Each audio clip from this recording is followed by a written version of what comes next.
Okay, moving on to unit 1.3, which is functions.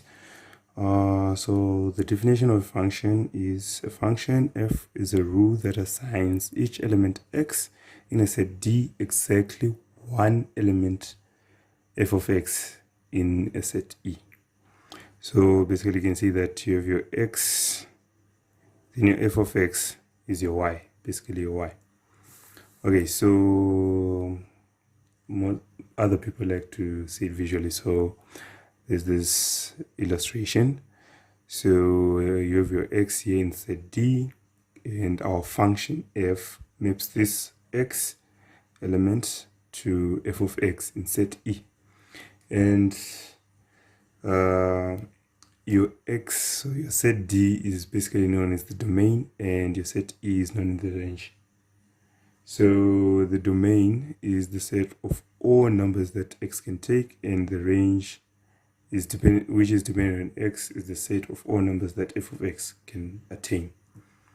Okay, so basically your domain is the independent variables, and your range is the dependent variables.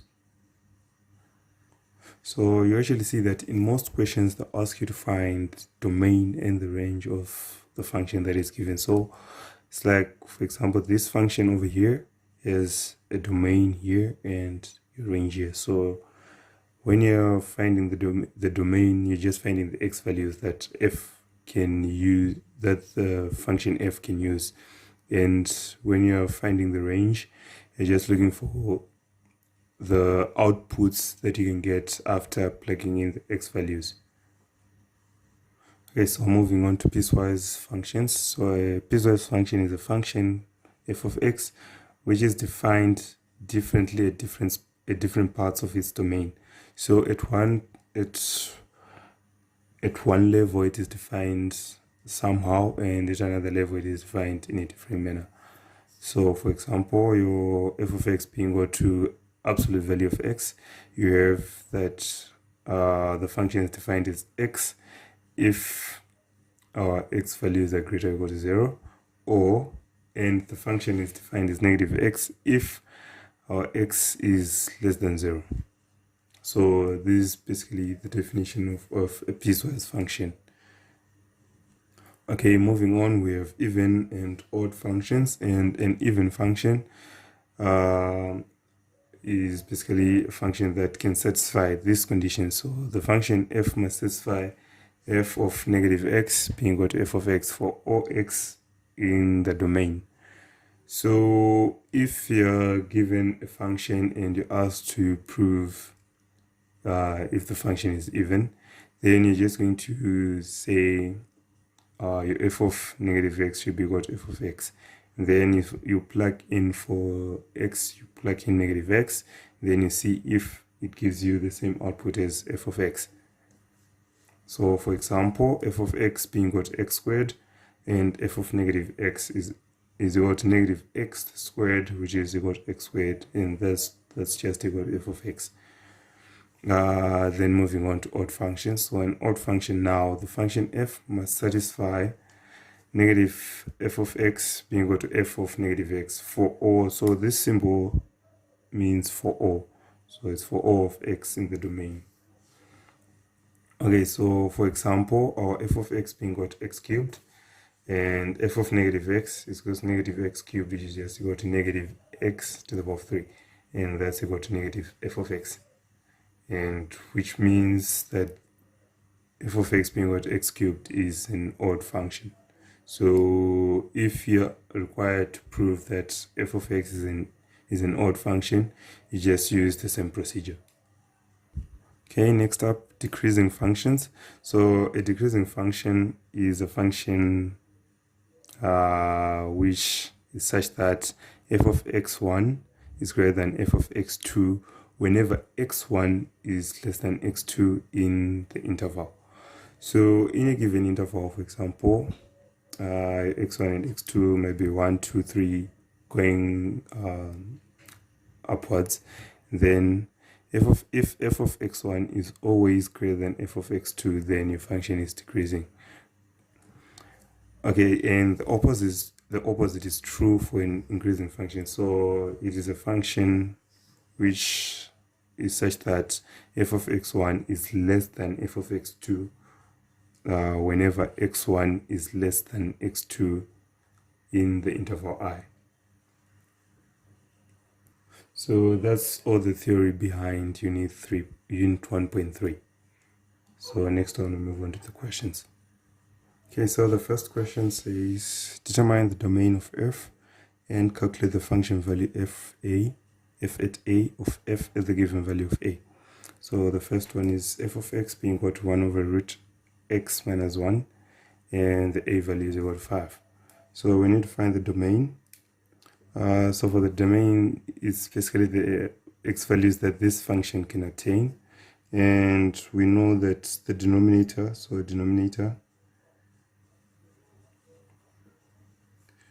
is never equal to 0 because then the function becomes indeterminate, and for a square root there's no square root for a negative number, so the square root should be greater than or equal to 0. So for these conditions to be satisfied, obviously, since we can't get 0, so our denominator, which is the square root, has to be greater than 0. So it's greater than 0. And for it to be greater than 0, so we have x minus 1 being greater than 0, and then x greater than 1. So that's basically our only limitations, because any other number our function can take and then produce an output. So over here, so since we have that, we can write it as domain of f being equal to from 1 to infinity. So any number between 1 and infinity, the domain can attain. Okay, and then calculate the function value of f at the given value of a. Okay, so f at 5 got 1 over square root of, so we are now substituting for where we had x, we're substituting with 5 minus 1, which is equals to 1 over root 4 equals to 1 over 2. And that is our final answer. Okay, and the next one is f of x being equal to 1 over x squared plus x plus 1. Okay, so with this one, the only limitation that we have is for denominator not to be equal to 0. So x squared plus x plus 1 is not equal to 0. Okay, and we can use the quadratic formula to calculate the value of x that we cannot use in the domain. So x is equals to plus or minus, it's negative b plus or minus square root of b squared minus 4ac over 2a.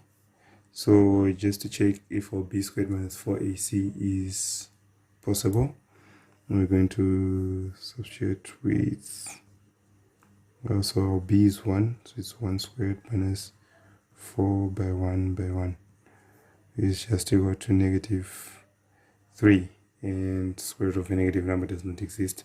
So it will give you a complex number, but in this particular case we're dealing with real numbers, so x can attain all real numbers, because only complex numbers will give you a denominator of 0.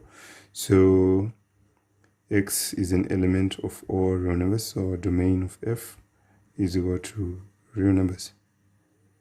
Okay, and then calculate the function value f of a.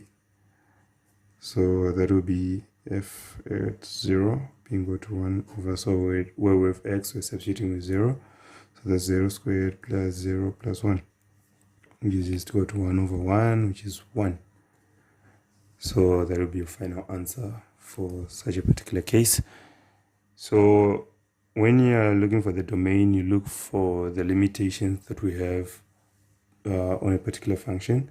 So obviously, when you're dealing with fractions, then the denominator can never be 0. And then when you're dealing with square roots, then your function inside the square root cannot be negative. Okay, moving on to the third one. F of x is equal to square root of x plus 1 over square root of x minus 1. And the function value is a equal to 2. Okay, so with this one, we have a fraction. So we have to make sure that the denominator, so root x minus 1, is not equal to 0. And we also have to make sure that whatever is under the root is greater than or equal to 0. So x is greater than or equal to 0. So x is basically greater or equal to 0. So now we're only left with satisfying this condition now. And in order to do that, we have to, so looking at this one, we have to square. So that becomes x minus 1 squared not equal to 0 squared. So it's x minus 1 not equal to 0. X is not equal to 1. And so x not equal to 1 and x greater or equal to 0. So if we write this one in set notation, we're going to have x being an element of, so it's including 0 included, up until 1, and then not included, union 1 not included, up until infinity, because it's greater or equal to. So this would be your final solution. So you can just write it as domain of f being equal to 0, 1, union 1, infinity, like that. So you just have to make sure that your conditions are satisfied, and you have to know the limitations as well. So our function value is 2 being equal to root of 2 plus 1 over root of 2 minus 1. So with this one, just leave it as it is, because in this module you don't use calculators, so you can't simplify this by your head. So you just leave it as it is. Lastly, we have f of x being equal to x squared plus 2x plus 1 over x squared minus 1, and your function value a is equal to 0. Okay, so first of all, we need to find the domain.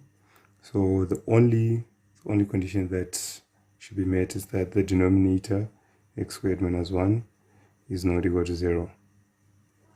So here we're going to have x squared. Okay, so this will be x plus 1, x minus 1 not equal to 0. Therefore x is not equal to 1, or x is not equal to negative 1. So x can be everything else apart from 1 and negative 1. So it can be your domain of f is equal to negative infinity to negative 1, union negative 1 to 1, then union 1 to infinity. So over here it's everything between negative 1 and 1, not including negative 1 and 1, and then 1 up until infinity. Everything not 1 and infinity not included, negative infinity to negative 1 both not included as well. So this would be your final answer, or you can write it as domain, and then you write real numbers. So it's all real numbers, and then you just put a stroke, then you start another set over here. So it's all real numbers excluding, so this stroke refers to excluding, so excluding negative 1 and 1, then you close the set. So if you had any other numbers to put in there, then you just put a comma and then put them there again. So but then this is only efficient if you have like 1 or 2 numbers. When the numbers become many, then you just have to write it in this notation. Okay, so our f at 0 will be equal to 0 squared plus 2 times 0 plus 1 over 0 squared minus 1. This becomes 1 over negative 1, which is just equal to negative 1. So that's theme unit 1.3, and yeah, this is all you just have to know: the domain, the function values, and the range only.